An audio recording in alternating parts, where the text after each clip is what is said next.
ఓం శ్రీ గణేశాయ నమః. శ్రీమాత్రే నమః. శివాయ గురవే నమః. శ్రీకృష్ణ పరబ్రహ్మణే నమః. శ్రీరామాయ నమః. శ్రీ గురుభ్యో నమః. గురుర్బ్రహ్మా గురుర్విష్ణుః గురుర్దేవో మహేశ్వరః గురు సాక్షాత్ పరం బ్రహ్మ తస్మై శ్రీ గురవే నమః. అఖండమండలాకారం వ్యాప్తం యేన చరాచరం తత్పదం దర్శితం యేన తస్మై శ్రీ గురవే నమః. సచ్చిదానంద రూపాయ విశ్వోత్పత్యాదిహేతవే తాపత్రయ వినాశాయ శ్రీకృష్ణాయ వయం నమః. ప్రియ భగవద్బంధువులారా, ఆర్ట్ ఆఫ్ లివింగ్ బెంగళూరులో పెద్ద ఆశ్రమం. ఈ ఆశ్రమాన్ని స్థాపించినటువంటి శ్రీ శ్రీ శ్రీ రవిశంకర్ గురూజీ నిలువెత్తు మానవతావాది. 7 సముద్రాలని దాటైనా సరే సంక్షోభంతో అల్లాడిపోతున్నటువంటి ప్రాంతాల్లో తెల్ల పావురమై వాలిపోతారు స్వామి. శాంతి దూతగా మారిపోతారు. తమ యొక్క ఫౌండేషన్ నేతృత్వంలో మారుమూల పల్లెలకు కూడా విస్తరించి మరీ గమ్యం తెలియనటువంటి బతుకులను బతుకుతున్నటువంటి వాళ్ళకి జీవన కళను బోధిస్తారు, ఆనంద మంత్రాన్ని ఉపదేశిస్తారు. 70 ఏళ్ల జీవిత ప్రయాణంలో ఆయన మార్చినటువంటి జీవితాలు అనేకం, ఆయన ఉద్ధరించినటువంటి జీవితాలు అనేకం. ఎవరైనా కనిపిస్తే స్త్రీలు, అమ్మా ఎలా ఉన్నావు, ఆరోగ్యం జాగ్రత్త, రోజు నాకు పురాణాల్లో నుంచి మంచి మంచి కథలు వినిపించవు, త్యాగరాజస్వామి పంచరత్న కీర్తనలను జ్వాలపాటగా ఆలపించవా అంటూ పొట్టలో ఉన్నటువంటి శిశువుని పలకరిస్తున్నటువంటి భావన కలిగించేవాడు ఆ స్త్రీమూర్తులకి. ఎందరో మహానుభావులు అని పాడుతూ ఉంటే పరవశంతో తల ఊపుతున్నట్లు ఉండేవాడు. అనగనగా ప్రహ్లాదుడు అనేటువంటి చిన్న బాలుడు ఉండేవాడు అంటూ ప్రహ్లాదోపాఖ్యానం వినిపిస్తూ ఉంటే ఆసక్తిగా ఊకొడుతూ ఉండేవాడు.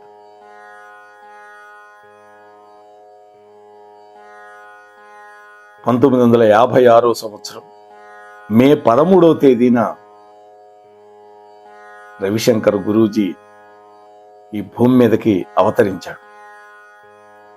సాయంత్రానికల్లా ఈ శుభవార్త బెంగళూరులో ఉంటున్నటువంటి వాళ్ళ నాన్నగారు వెంకటరత్నం గారికి తెలిసిపోయింది. వెంటనే దొరికినటువంటి రైలు బండి ఎక్కేసి తమిళనాడులో ఉన్నటువంటి తిరుచిరాపల్లి స్టేషన్లో దిగిపోయినాడు. తిరిచి అక్కడ నుంచి బస్సులో పాపనాశం అనేటువంటి గ్రామం చేరుకున్నాడు. అది ఆ పసిపిల్లవాడి యొక్క అమ్మమ్మ గారి ఊరు. ఎవరైనా అమ్మమ్మ ఇంట్లోకి పుడతారు. వాళ్ళ అమ్మ విశాలాక్షి దేవి యొక్క పుట్టినిల్లు. ఒక మంచి రోజు చూసుకుని నామకరణోత్సవం నిర్వహించారు. ఆదివారం పుట్టాడు కాబట్టి సూర్యుడి పేరు పెట్టాలి అనే నిర్ణయానికి వచ్చారు. శంకర జయంతి సమయంలో జన్మించడం వల్ల చివర్లో శంకర అనేటువంటి పేరు కూడా జోడించారు. అలా రవిశంకర్ అనేటువంటి పేరును ఖరారు చేశారు. ఆదివారం కాబట్టి రవివారం అంటాం. రవి శంకర భగవత్పాదులు పుట్టినటువంటి బహుశా ఆ రోజు ఆ సంవత్సరం 13వ తేదీ వచ్చి ఉండొచ్చు. ఈ సంవత్సరం మొన్న మే నెల 2వ తారీఖు ఇప్పుడు వచ్చింది. అలా రవిశంకర్ అనేటువంటి పేరు పెట్టారు. ఇంకో 2 సంవత్సరాలకి ఆ ఇంట్లో ఒక ఆడపిల్ల పుట్టింది, అంటే చెల్లెలు పుట్టింది. ఈ రవికి ఆడుకోవటానికి ఒక బంగారపు బొమ్మ దొరికింది. స్వామివారు అన్నారు, మా బాల్యమంతా బెంగళూరులోనే గడిచిపోయింది. జయనగర్లో మా నాన్న ఒక చిన్న ఇల్లు కొన్నాడు, మా ఆటలు పాటలు చదువు సంఖ్యలు అన్నీ అక్కడే అంటూ బాల్య జ్ఞాపకాలని నెమరు వేసుకుంటూ ఉంటారు శ్రీ శ్రీ శ్రీ రవిశంకర్ గురూజీ. ఆయన సోదరి ఆర్ట్ ఆఫ్ లివింగ్ ఫౌండేషన్కి కీలకమైన సభ్యురాలు. ఆమె పేరు భానుమతి నరసింహన్. సమాజమే విద్యాలయం అని చెప్తారు స్వామి. నిజమే కదా. మొట్టమొదట బడి అమ్మ ఒడి అయితే ఆ తర్వాత సమాజమే నేర్పిస్తుంది. అంటే పావు భాగం ఇంట్లో నేర్చుకుంటాడు ఏ విద్యార్థి అయినా, ఒక పావు భాగం బడిలో నేర్చుకుంటాడు, మరొక పావు భాగం సమాజం నుంచి నేర్చుకుంటాడు. మిగిలిన పావు భాగం ఉందే అది ఆ జీవిత పర్యంతం నేర్చుకుంటూనే ఉంటాడు నిత్య విద్యార్థిగా అని శాస్త్రం చెప్పిన మాట. చిన్నారి రవిశంకర్కి ప్రతిదీ ఒక వింతగానే అనిపించేది ఆ రోజుల్లో. ఒక్క ముద్ద అన్నం పెట్టి పుణ్యం కట్టుకోమ్మా అంటూ ఒక యాచకుడు వాళ్ళ ఇంటి ముందు నిలబడి వేడుకుంటున్నా కళ్ళు ఇంతలు చేసుకొని చూసేవాడు. అయ్యో పాపం, అతను ఎందుకని అడుక్కుంటున్నాడు అని వాళ్ళ అమ్మని అడిగేవాడు. పేదవాడు నాన్న, అందువల్ల అన్నం అడుక్కొని బతుకుతున్నాడు తిని అని వాళ్ళ అమ్మగారు చెప్పేది. ఆ సమాధానం రవిశంకర్ గారికి సంతృప్తినిచ్చేది కాదు.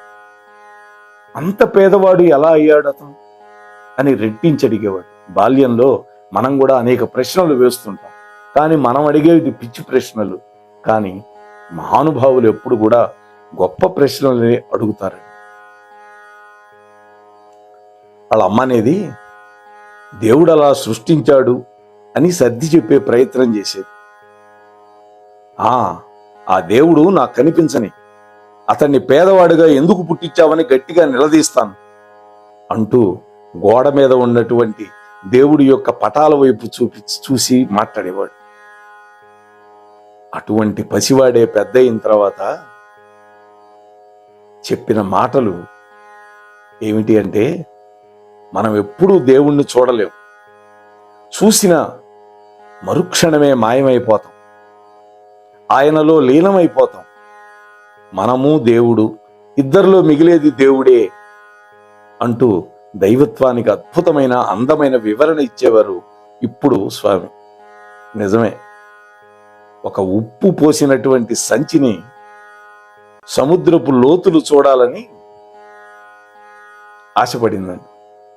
అంటే ఒక ఉప్పు బస్తా అనుకోండి, ఒక ఉప్పు బస్తా ఏమనుకున్నది, ఈ సముద్రం ఎంత లోతుగా ఉన్నది చూడాలని ఆశపడింది అని నీళ్లలో ఒక దూకు దూకింది. కాసేపటికల్లా మొత్తం కరిగి సముద్రంలో కలిసిపోయింది. అంటే సముద్రంలో భాగం అయిపోయింది. పరమాత్మ యొక్క అన్వేషణలో ఉన్నటువంటి మానవుడు కూడా ఇలాంటి అద్వైత స్థితి అనుభవంలోకి వస్తుంది. అంటే ఇక్కడ ఉప్పు అస్తిత్వాన్ని కోల్పోయింది, సముద్రంలో కలిసిపోయింది. ఇంకా ఉప్పు లేదు, సముద్రం మాత్రమే ఉంది. అదే అద్వైతం. ఆ చిన్ని బుర్రకి సమాజంలో ఉండేటటువంటి అసమానతలు ఆనాడు అర్థం కాలేదు. తాను వాళ్ళ చెల్లెలు భానుమతి బడికి వెళుతూ ఉంటే తన చెల్లెలి వయసే ఉన్నటువంటి వాళ్ళ ఇంట్లో పని మనిషి కూతురు మాత్రం ఇంటి పనులు ఎందుకు చేయాలి అని అమ్మతో వాదనకు దిగేవాడు. ఆ పిల్లను స్కూల్లో చేర్పించేదాకా విడిచిపెట్టలేదు. రవిశంకర్ గారి మీద పొరుగు వాళ్ళైనటువంటి సుధాకర్ చతుర్వేది అనేటువంటి ఆయన ప్రభావం చాలా ఎక్కువగా ఉండేది. ఆ చతుర్వేది గారు గాంధేయవాది. గుజరాత్లో ఉండే సబర్మతి ఆశ్రమంలో మహాత్ముడికి గీతాసారాన్ని కూడా బోధించినటువంటి మహాపండితుడు. ఏ కాస్త తీరిక దొరికినా ఆ పెద్ద ఆయన యొక్క సమక్షంలోకి వెళ్ళిపోయేవాడు. ఆ కుర్రవాణ్ణి అంటే రవిశంకర్ని ఒళ్ళో కూర్చోబెట్టుకొని వేద మంత్రాలు వల్లి వేయించేవాడు ఆ పండితుడు. మహాత్ముడి యొక్క అహింసా మార్గం గురించి కథలుగా వర్ణించి చెప్పేవాడు. ఆ విధంగా గాంధేయవాదం, సనాతన ధర్మం ఒకేసారి పరిచయం అయినాయి రవిశంకర్ గారికి. అదే మరి మహాత్ముల యొక్క సాన్నిధ్యం, సాంగత్యం లభించటం వల్ల ఇంత ప్రయోజనం ఉంటుంది. కుటుంబ వాతావరణం సంగీతాన్ని, సాహిత్యాన్ని, విలువలని వారసత్వంగా అందించింది రవిశంకర్ గారికి. తమ కొడుకు అందరిలాంటి వాడు కాదు అనేటువంటి విషయం అర్థం కావడానికి ఆ తల్లిదండ్రులకి ఎంతో కాలం పట్టలేదు. ఎందుకంటే పువ్వు పుట్టగానే పరిమళిస్తుంది అనేటువంటి సామెత ఉంది కదా. అంటే వయస్సుకు మించినటువంటి వైరాగ్యం తమ పుత్రుల్లో ఉండడం వల్ల తల్లి తండ్రిని ఆందోళనకు గురి చేసింది. ఎప్పుడు ఏదో ఆలోచిస్తున్నట్టుగా ఉండేవాడు రవిశంకర్ గారు. తరచూ లోతైన ధ్యానంలోకి వెళ్ళిపోయేవాడు. అలా అని ఏ రోజు కూడా చదువుల్ని నిర్లక్ష్యం చేయలే.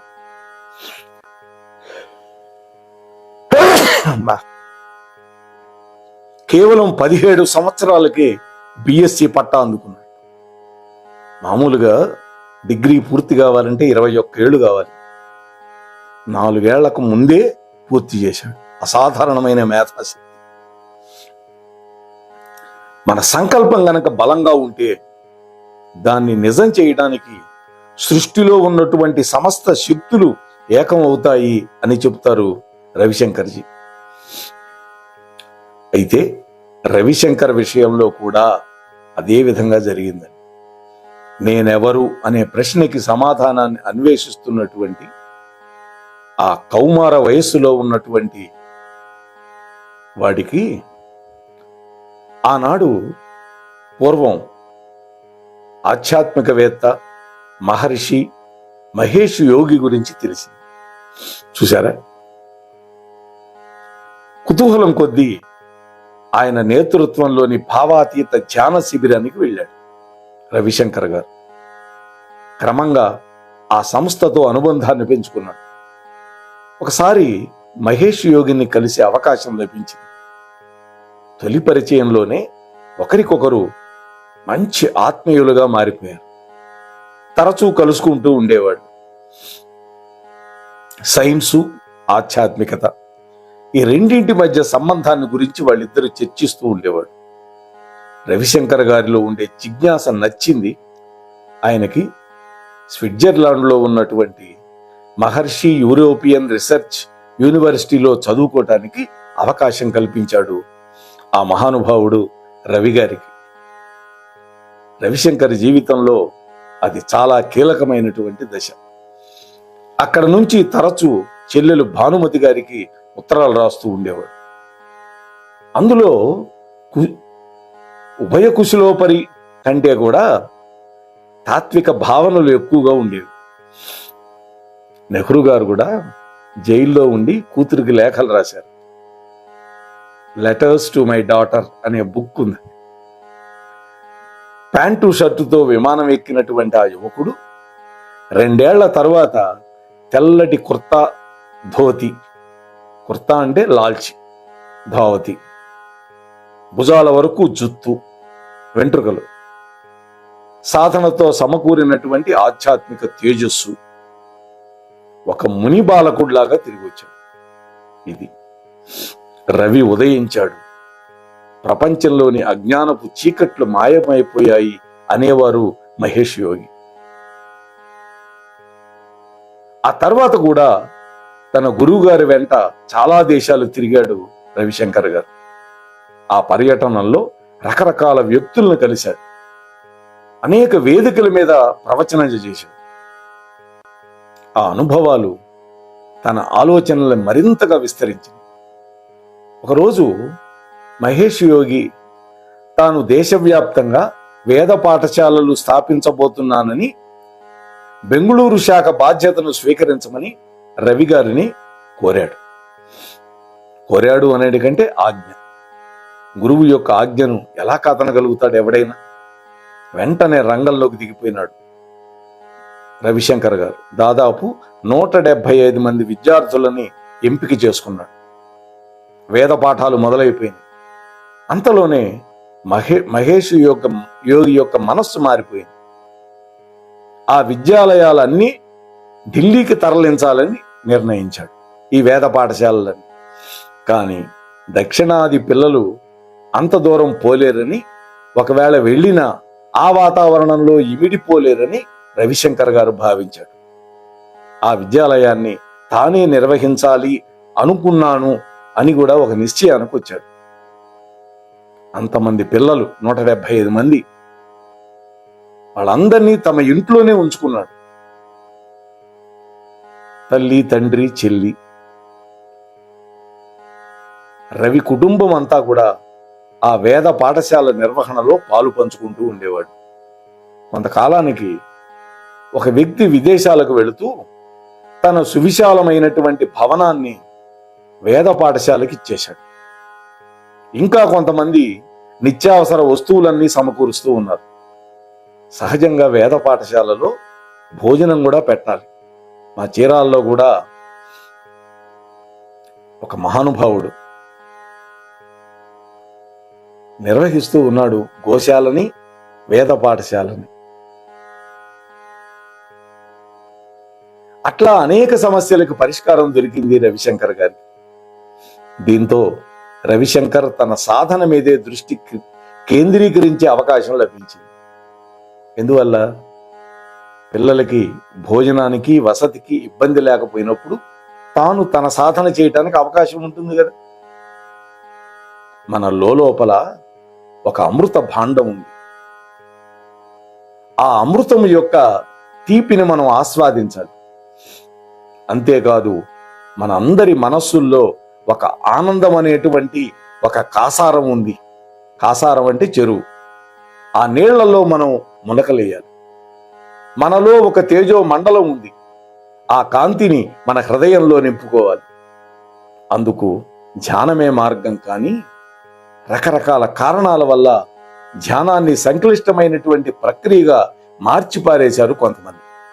ఇది పిరమిడ్ ధ్యానం అని ఒకడు, శ్వాస మీద ధ్యాసని మరొకడు, ఇట్లా రకరకాలు, SSY అని ఒకటి.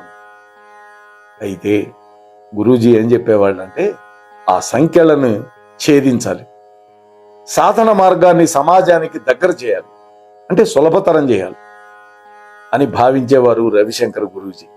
కానీ ఎట్లా? తానేమో ఒంటరివాడు, అనుచరగణం లేదు, సాధన సంపత్తి తక్కువగా ఉంది. ఆ అంతర్మథన సమయంలో పరమ రహస్యమైనటువంటి నారాయణ మంత్రాన్ని ఆలయ శిఖరం నుంచి సకల మానవులకు వినిపించినటువంటి భగవద్ రామానుజులు గుర్తుకొచ్చారు. రామానుజాచార్యుడు భగవంతుడి యొక్క మంత్రాన్ని ఆనాడు దళితులకి, కొంతమంది వాళ్ళకి, అణగారిన వర్గం వాళ్ళకి దూరం చేశారు. దేవాలయ ప్రవేశం కూడా లేదు వాళ్ళకి. అందుకని గోపురం ఎక్కి మరి ఓం నమో భగవతే వాసుదేవాయ అనేటువంటి ద్వాదశాక్షరి మంత్రాన్ని అందరికీ ఉపదేశం చేశారు. ఆ భగవద్ రామానుజులు గుర్తొచ్చారు. ఆచార్యుల వారి చొరవ, తెగువ, లక్ష్య సాధనకు అవసరమైనటువంటి మనోబలాన్ని కూడా అందించింది. భద్రావతి నదీ తీరంలో యోగ దీక్షలో ఉన్నప్పుడు అనంత విశ్వంలో నుంచి సోహం అనేటువంటి మంత్రాక్షరాలు వినపడ్డాయి. అప్రయత్నంగా సోహం సోహం అంటూ గొంతు కలిపారు రవిశంకర్ గురూజీ. ఆ ఆధ్యాత్మిక అత్యున్నత స్థితిలో ఆత్మ సాక్షాత్కారాన్ని పొందారు స్వామి. ఒక పరమ సత్యాన్ని దర్శించుకున్నారు. అదే సుదర్శన క్రియ. సుదర్శనం అంటే సరైనటువంటి దృష్టికోణము. ఇది ఒక లయబద్ధమైనటువంటి శ్వాస ప్రక్రియ. శ్వాస మారితే మన ఆలోచనలు కూడా మారుతాయి. ఆలోచనలు మారితే ఉద్వేగాలు మారిపోతాయి. ఉద్వేగాలు మారితే జీవితం కూడా మారిపోతుంది అంటూ సుదర్శన క్రియ యొక్క గొప్పతనాన్ని వివరించారు రవిశంకర్ గురూజీ. ఆ జ్ఞానాన్ని ప్రపంచానికి అంతా పంచాలని నిశ్చయించుకున్నారు. తొలి ప్రయత్నంగా బెంగుళూరులో కొద్దిమంది సాధకులకి సుదర్శన క్రియను బోధ చేశారు. అనతి కాలంలోనే ఆ ప్రభావాలు, ప్రయోజనాలు ప్రపంచానికంతా తెలిసిపోయింది. సుదర్శన క్రియ మనసులో ఉండేటువంటి ఒత్తిడిని, మనిషిలోని హింసాత్మక ప్రవృత్తిని వదలగొడుతుందని, ప్రేమను, సహానుభూతిని ప్రసాదిస్తుందని శాస్త్రవేత్తలు కూడా సోదాహరణంగా నిరూపించారండి. జన్యువుల స్వభావాన్ని పాజిటివ్గా మార్చే శక్తి కూడా ఆ సుదర్శన ప్రక్రియకు ఉన్నది అని గుర్తించారు. ఏకాగ్రతను, నిద్రను, రోగ నిరోధకతని, శ్వాస వ్యవస్థ పనితీరుని మెరుగుపరుస్తుందని అనేక అధ్యయనాల్లో వెల్లడైంది. లోతైనటువంటి పరిశోధనల వల్ల యూనివర్సిటీ ఆఫ్ ఓస్లో, కొలంబియా విశ్వవిద్యాలయం ఆర్ట్ ఆఫ్ లివింగ్ అనే దాన్ని సానుకూల ప్రభావాలని అధికారికంగా ఆమోదించినాయండి. బాలబాలికలు, యువతీ యువకులు, కార్పొరేట్లో పనిచేసే ఉద్యోగులు, ఇలా ఎవరికి అవసరమైనటువంటి యోగ శక్తి వాళ్ళందరికీ లభించేలాగా రకరకాల కోర్సులు డిజైన్ చేశారు. ఒక 5 రోజుల కోర్సు మా శ్రీమతి గారు కూడా వెళ్ళింది ఒక సంవత్సరాల క్రితం. ఆ సాధన మనలో ఉండేటువంటి వ్యసనాలను వదిలిస్తుంది. ఆత్మహత్య చేసుకోవాలి అనేటువంటి ఆలోచనలు వస్తుంటాయి కొంతమందికి. అటువంటి ఆలోచనని పారద్రోలుతుంది, నిరాశను తరిమి కొడుతుంది. ఆ విధంగా జీవితాలని మార్చుకున్న వాళ్ళంతా రవిశంకర్ గారిలో ఒక వికాస గురువుని, ఒక ఆధ్యాత్మిక మార్గదర్శిని చూసుకుంటూ ఉన్నారు. ప్రేమగా గురూజీ అని సంబోధిస్తున్నారు. బెంగళూరులో ఉన్నటువంటి ఆర్ట్ ఆఫ్ లివింగ్ మాకొక 25-30 కిలోమీటర్ల దూరంలో ఉంటుంది. ఇప్పటికి 2 సార్లు మేము వెళ్ళడం జరిగింది. అద్భుతంగా ఉంటుంది. వ్యక్తి శ్రేయస్సు, సమాజ వికాసం, ఈ 2 తన యొక్క లక్ష్యాలను ప్రకటించారు రవిశంకర్ గురూజీ. అందుకేనేమో ఆ మహానుభావుడిలో భారతీయుడికి ఒక శ్రీని, ప్రపంచ పౌరుడికి మరొక శ్రీని జోడించి శ్రీ శ్రీ రవిశంకర్గా గౌరవం ఇస్తోంది అంతర్జాతీయ ప్రపంచం. అనారోగ్యం లేనటువంటి దేహం, ఒత్తిడి తెలియనటువంటి మనస్సు, హింసకు తావు లేనటువంటి దేశం ప్రతి పౌరుడి యొక్క హక్కు అంటారు రవిశంకర్ గురూజీ. ఆ లక్ష్య సాధనకి యోగ మార్గాన్ని ఎంచుకున్నారు గురూజీ. ఆ సామాజిక ఆధ్యాత్మిక ఉద్యమానికి వేదికగా దాదాపు 45 ఏళ్ల క్రితం 1981లో ఆర్ట్ ఆఫ్ లివింగ్ ఫౌండేషన్ స్థాపించారు. ఆ సంస్థ ట్రస్టీల బృందంలో భిన్న నేపథ్యాలకు చెందిన వాళ్ళు ఉన్నారండి. జస్టిస్ భగవతి పరమ ఆస్తికులైతే జస్టిస్ కృష్ణయ్యర్ మహానాస్తికులు. పరిపాలనా దక్షులకి, వేద పండితులకి, ప్రొఫెసర్లకు కూడా అందులో స్థానం కల్పించారు గురూజీ. ఇన్నేళ్ల ప్రస్థానంలో ఆర్ట్ ఆఫ్ లివింగ్ 184 దేశాల్లో విస్తరించింది. 90 కోట్ల జీవితాలని స్పృశించింది. బెంగళూరులో ఉండే ఇంటర్నేషనల్ సెంటర్ శ్రీ శ్రీ సకల సత్కార్యాలకు మూల కేంద్రంగా భాసిల్లుతోంది. జీవన కళను బోధించే ఆ ఆధ్యాత్మికవేత్త అవసరమైతే శాంతి రాయబారిగా కూడా మారిపోతారు. చొరవ తీసుకొని మరీ ప్రపంచ దేశాల అధినేతలతో చర్చలు జరుపుతారు. సాయుధ ఉద్యమకారులకి అహింసా సూత్రాలను బోధిస్తారు. ఆయన మధ్యవర్తిత్వం వహించి కొలంబియాలో 50 ఏళ్ల అంతర్యుద్ధానికి తెరవేశారు. శ్రీలంకలో శాంతి స్థాపనకి తన వంతు కృషి చేశారు. ఇజ్రాయెల్లో నిత్య మారణ హోమాల వల్ల వికల మనస్కులైనటువంటి సైన్యానికి తన బోధనలతో మానసిక ప్రశాంతతను ప్రసాదించారు. అయోధ్య రామజన్మభూమి వివాద పరిష్కారంలో కూడా ముఖ్య పాత్ర పోషించారు. స్వామి యొక్క గొంతుక అంతర్జాతీయ వేదికల మీద ప్రతిధ్వనించింది. ప్రపంచ ఆర్థిక సదస్సులో యోగా, ధ్యానము, ఆయుర్వేదం భారతీయత అందించినటువంటి విలువైన కానుకలు అంటూ మన ఋషుల యొక్క వైభవాన్ని, మన దేశ వైభవాన్ని సమస్త జగత్తుకి చాటి చెప్పారు. ఐక్యరాజ్య సమితి సాక్షిగా వసుదైక కుటుంబ భావనని పరిచయం చేశారు. స్వామి యొక్క అనుగ్రహ భాషణలు ప్రపంచ దేశాలకి మానవీయ రాజ్యాంగాలుగా మారిపోయింది. తమకు దారి దీపమై నిలిచినటువంటి ఆ వ్యక్తిని, అంటే స్వామీజీని, ఎన్నో దేశాలు అత్యున్నతమైనటువంటి పౌర పురస్కారాలతో గౌరవించారు. మంగోలియా దేశ ప్రజల్లో 60% పైగా సుదర్శన ప్రక్రియను నడుచుకున్నారు. విశ్వవ్యాప్తంగా దాదాపు 25 నగరాలు ఏడాదికి 1 రోజును రవిశంకర్ డేగా ప్రకటించాయి. మీకు నచ్చని వాళ్ళని మీరు ప్రేమించగలగాలి, మిమ్మల్ని ద్వేషించే వాళ్ళను మీరు అభిమానించగలగాలి. అప్పుడే మీకు జీవన కళ తెలిసినట్లు అంటారు గురూజీ. ప్రతి మనిషి యొక్క అంతరాంతరాల్లో ఆ సహజమైనటువంటి కారుణ్యం దాక్కొని ఉంటుంది. అయితే మనం చేయాల్సింది ఏమిటి? దాన్ని జాగృతం చేసి వెలికి తీయటమే. మజ్జిగలోనే వెన్న ఉంటుంది, దాన్ని చిలికినప్పుడు కదా వెన్న బయటకు వచ్చేది. ఆర్ట్ ఆఫ్ లివింగ్ అనేది ఆ ప్రయత్నంలో ఒక కవ్వంగా మారుతుంది అంటారు స్వామి. బెంగళూరులో అడ్వాన్స్డ్ మెడిటేషన్ ప్రోగ్రాం జరుగుతూ ఉంటుంది. రవిశంకర్ గురూజీ ఒక్కొక్కరిని పలకరిస్తూ ఆత్మీయతతోటి ఆలింగనం చేసుకుంటారు. గురూజీ ప్రేమగా హత్తుకున్నప్పుడు మనకి ఎలా అనిపిస్తుంది అని ఒక సాధకుడు పక్కనే ఉన్న మరొక వ్యక్తిని అడిగాడు. కాసేపట్లో నీకే తెలుస్తుందిలే అని అన్నాడు ఆయన. పావుగంట గడిచిన తర్వాత ఆ వ్యక్తి వంతు రానే వచ్చింది. గురూజీ ఓ క్షణం ఆలింగనం చేసుకున్నాం, హగ్ అంటాం కదా, అంతే వేగంగా ముందుకు వెళ్ళిపోయారు. ఎలా అనిపించింది అడిగాడు పక్క సీట్లోని సభ్యుడు. నన్ను నేను ఆలింగనం చేసుకున్నట్లుగా అనిపించింది అన్నాడు తన్మయత్వంతో.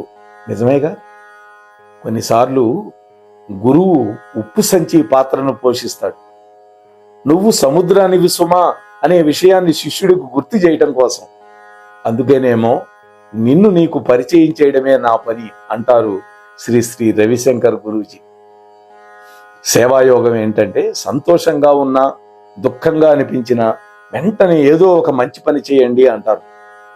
ఎందుకంటే సేవ చేయటం అనేది మనలో ఉండే ఆనందాన్ని రెట్టింపు చేస్తుంది, మనలో ఉండే బాధల్ని సగానికి సగం తగ్గించేస్తుంది అంటారు గురూజీ. ఆ సదాశయంతోనే ఆర్ట్ ఆఫ్ లివింగ్ ఫౌండేషన్ కార్యక్రమాల్లో మానవ సేవకు పెద్దపీట వేశారు. మొట్టమొదట విద్య. 22 రాష్ట్రాల్లో 1356 పాఠశాలలు నిర్వహిస్తున్నది ఆర్ట్ ఆఫ్ లివింగ్ సంస్థ. 1,20,000 మంది విద్యార్థులకి ఉచితంగా విద్య, భోజనం, వస్త్రాలు అందిస్తున్నారు. ఇక రెండోది గ్రామీణాభివృద్ధి. 4,000 మంది పంచాయతీ సభ్యులకి సుపరిపాలన మీద అవగాహన కల్పించారు. 1,00,000 ఆరోగ్య శిబిరాలు నిర్వహణ చేశారు. 4,000 నిరాశ్రయ కుటుంబాలకు ఇళ్లు కట్టించి ఇచ్చారు. 1,10,000 మందికి మహిళలకి స్వయం ఉపాధిలో శిక్షణ ఇప్పించారు. ఇక జల సంరక్షణ. 10 నదులకి కాలుష్యం నుంచి విముక్తి కలిగించారు. 1000 జలాశయాలకి పునర్జన్మనిచ్చారు. ఆ ప్రభావం దాదాపు 20,000 మంది గ్రామాల్లో నీటి కొరత తీర్చేసింది. అలాగే ఋతుక్రమ ఆరోగ్యం పట్ల గ్రామీణ ప్రాంతాల్లో ఉండే మహిళలు, బాలికల్లో ఉండేటటువంటి అపోహలను తొలగించి ఆరోగ్యకరమైన అలవాట్లను ప్రోత్సహించడమే ఈ కార్యక్రమ లక్ష్యంగా తీసుకున్నారు. అదే ప్రాజెక్ట్ పవిత్ర. దాంతోపాటు యోగాను పరిచయం చేస్తారు. ఈ ప్రాజెక్టు 11 దేశాల్లో అమలవుతుంది. నెక్స్ట్ ప్రకృతి సంరక్షణ. ఆకలి తీర్చడంతోనూ దుప్పట్లు పంచడంతోనూ మన బాధ్యత తీరిపోయింది అనుకోవడం లేదండి సంస్థ. కొన్ని క్రైస్తవ మిషనరీలు అవే చేస్తాయి. మనస్సుకు తగిలిన గాయాలను మాన్పుస్తున్నారు. అవసరమైతే పునరావాసం కల్పిస్తున్నారు. 2 లక్షల మందికి పైగా రైతులకి సేంద్రియ సేద్యంలో నైపుణ్యాన్ని అందించారు. అంటే ఈ కెమికల్స్ వాడకుండా ఉండేది. ఇవే కాదు, ప్రాజెక్ట్ భారత్ అనేటువంటి పేరుతో ఆధ్యాత్మిక నాయకత్వాన్ని కూడా ప్రోత్సహిస్తుంది ఆర్ట్ ఆఫ్ లివింగ్ ఫౌండేషన్. జైళ్లలో కూడా క్లాసులు నిర్వహిస్తున్నారు. ఖైదీల యొక్క మనసుల్లో నుంచి హింసాత్మకమైన ఆలోచనలను తరిమి కొడుతూ ఉన్నారు. వాళ్లల్లో కొత్త జీవితానికి అవసరమైనటువంటి వృత్తి నైపుణ్యాలను అందిస్తున్నారు. ప్రపంచవ్యాప్తంగా 10 కోట్ల మొక్కలను నాటారు ఈ ఫౌండేషన్. అవి ఇప్పుడు వృక్షాలుగా ఎదగటానికి సంరక్షణ చేస్తూ ఉన్నారు. అంతర్జాతీయ మానవతా విలువల సంస్థల లాంటి వేదికల ద్వారా లోకా సమస్త సుఖినోభవంతు అనేటువంటి సువిశాలమైనటువంటి వసుధైక కుటుంబ భావనను ప్రోత్సహిస్తోంది. శ్రీశ్రీ సూక్తం. ఆయన ప్రస్తావించినటువంటి వేదమంత్రం లేదు, ఉటంకించినటువంటి ఉపనిషత్ వాక్యము కనపడదు. ఆ వాక్యాలు మన యొక్క హృదయాలని స్పందింపజేస్తాయి, మన ఆలోచనల్ని ప్రభావితం చేస్తాయి. గురూజీ మాటలు మంత్రాక్షరాలు. ఉదాహరణకి, ఇతరుల నుంచి ప్రేమను ఆశించావా, నీకు నిరాశ మిగులుతుంది. అదే మనమే ప్రేమను ఇవ్వడం మొదలు పెట్టామా, అపారమైన ఆనందం మనకు దొరుకుతుంది అంటారు. ధ్యానంలో పరమాత్మ యొక్క సందేశాన్ని మనం ఆలకించగలుగుతాం. ప్రార్థనలో మన విన్నపాలని పరమాత్మకు మనం వినిపిస్తాం. మన పట్ల మనకి గౌరవం లేకపోవడమే మనలో అహానికి కారణమవుతుంది. ఎవరి గుండెల్ని గాయపరచకండి, ఎందుకంటే ప్రతి హృదయంలోనూ భగవంతుడు ఉంటాడు కదా. ఈశ్వర సర్వభూతానాం హృదయసే అర్జున తిష్టతి అని భగవద్గీతలో కృష్ణుడు చెప్పాడు కదా. ఏ తప్పునైనా తప్పుగానే చూడాలి. నా తప్పు అనుకుంటే అపరాధ భావం కలుగుతుంది. ఎదుటి మనిషి చేసిన తప్పు అనుకుంటే మన కోపం వస్తుంది, అంతేగా. మతం అనేది ఒక అరటి తొక్క అయితే ఆధ్యాత్మికత అరటి పండు లాంటిది. మనం పండును వదిలేసి తొక్కను పట్టుకొని వేలాడుతూ ఉన్నాము అంటారు గురూజీ. అటువంటి ఆధ్యాత్మిక సంపదని మనకు అనుగ్రహించడంతో పాటు ఈ శ్రీశ్రీ అనేటువంటి ప్రోడక్ట్స్ కూడా చాలా ఉన్నాయండి. సబ్బులు ఉన్నాయి, అలాగే ఫేస్ వాష్, ఇటువంటివన్నీ కూడా ప్రకృతి సిద్ధమైన పదార్థాలతో తయారు చేసి అమ్ముతారు. తక్కువ రేట్లకి, మరీ ఎక్కువ రేట్లు ఉండవు. వాళ్ళు తయారు చేసేటటువంటి ఆల్మండ్ హనీ ఉన్నటువంటి సోప్ ఉంటుంది, తెల్ల రంగులో ఉంటుంది. అది మా శ్రీమతి నేను వాడుకుంటూ ఉంటాం, చాలా బాగుంటుంది. అంటే మనకి సహజ సిద్ధమైన వనరులతోటి తయారు చేసినటువంటి వస్తువులను కూడా వాళ్ళు అమ్ముతారు తక్కువ రేటుకి. మేము ఆశ్రమానికి వెళ్ళాం, చక్కగా ఒక రోజల్లా గడిపి చక్కటి భోజనం పెట్టారు మాకు. అవన్నీ చూసి హాయిగా వచ్చాం. మీరు కూడా మీకు సమయం ఉన్నప్పుడు బెంగళూరులో ఉన్నది ఆర్ట్ ఆఫ్ లివింగ్ ఫౌండేషన్ కేంద్రం, చక్కగా విజిట్ చేయండి. మరి ఈ విషయాలు మీతో పంచుకోవటానికి నాకు అవకాశం ఇచ్చిన మన అక్కునూరి వారికి, వింటున్నటువంటి మీకు అందరికీ కూడా ఆ పరమాత్మ యొక్క దివ్యానుగ్రహం లభించుగాక. స్వస్తి సర్వేషాం. మన కార్యక్రమాలు నచ్చితే ఒక లైక్ చేయండి, మాకు ఎంతో ఎంకరేజ్మెంట్గా ఉంటుంది. అలాగే కామెంట్ చేయండి. కామెంట్ చేస్తే మేము మంచి క్వాలిటీ కంటెంట్ అందించడానికి దోహదపడుతుంది. ఆడియోస్ని షేర్ చేయండి. ఆడియోని షేర్ చేస్తే మన ఛానల్ అభివృద్ధి చెందడానికి ఉపయోగపడుతుంది. ఇంతవరకు మన కార్యక్రమాన్ని చూస్తూ ఎంజాయ్ చేస్తున్నట్లయితే, ఒకవేళ సబ్స్క్రిప్షన్ కనుక చేయలేకపోతే ఇప్పుడే ఈ క్షణమే సబ్స్క్రైబ్ చేసుకుని ఆ పక్క నుండి బెల్ బటన్ మోగించండి. వినండి, వినిపించండి, వింటూనే ఉండండి. మోహనవాణి తెలుగు పోడ్కాస్ట్.